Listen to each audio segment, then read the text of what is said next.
Hey, how you doing? We're doing another Mystery Science Theater 3000 box set review. This one is Boxset 8. This is still the Rhino series.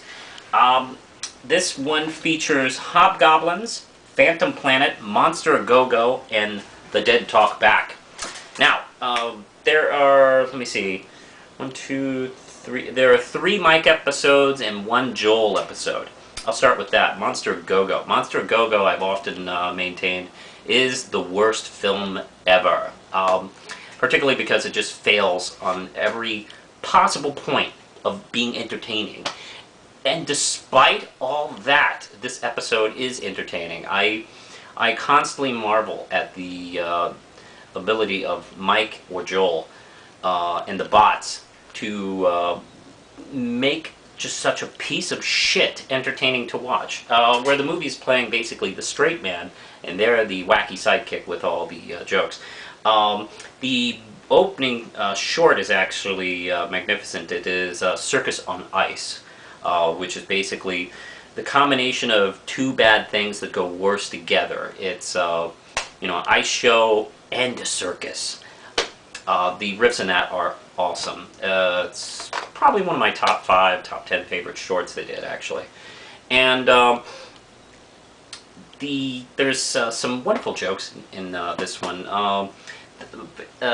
This is when they started to do, in a big way, the host segments not related to the movie, because the movie was so boring and there was nothing there. They just started doing random sketches. One of which is the bit where Gypsy doesn't get Crow. Brilliant writing. That is worth watching this whole episode for, is that sketch.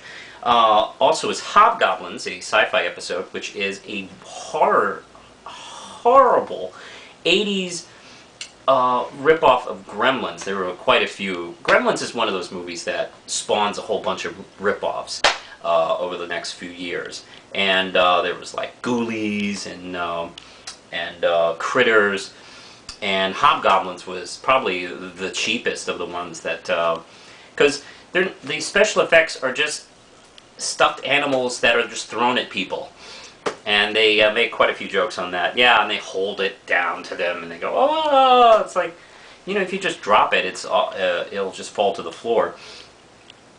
There's some wonderful jokes in here.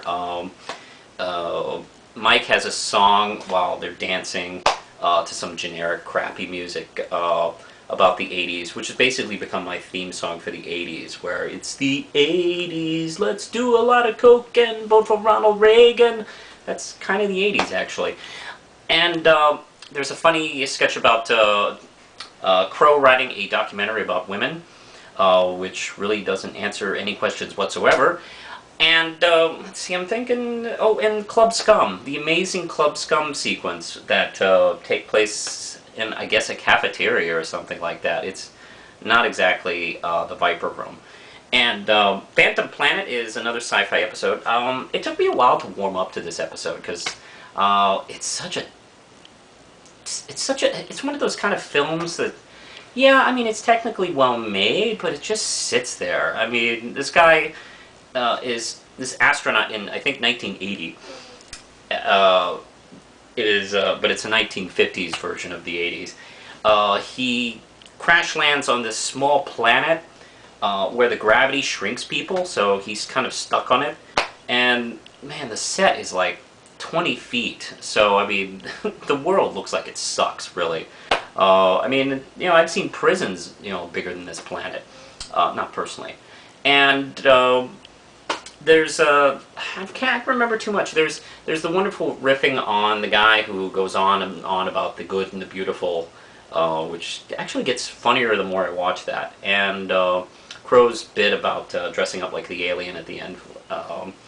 And here we go to The Dead Talk Back, which is a pseudo kind of X-Files-y kind of story, really, about this inventor who's supposed to be a genius, but he's kind of a dweeb who is working on a machine to talk to the dead, and he uses it to help solve a murder, which, to be honest, was solved without him, and it just kind of helps draw him out, and the machine doesn't even work.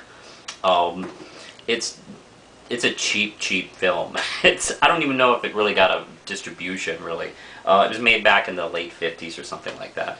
And the Selling Wizard is a short that's attached to it.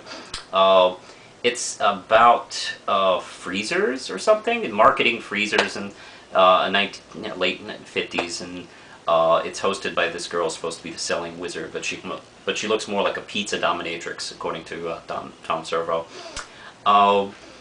You have to see her for me to understand.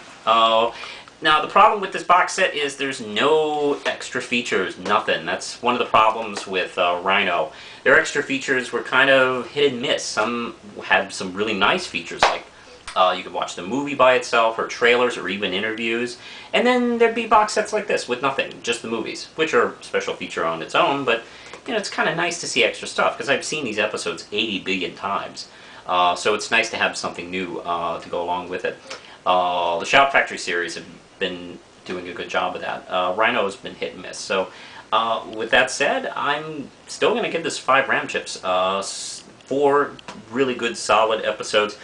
I particularly recommend Hobgoblins first. I think that's the best of the 4, with Mst3k as a close second. Love these, and I guess that's it. Push the button, Lindsay.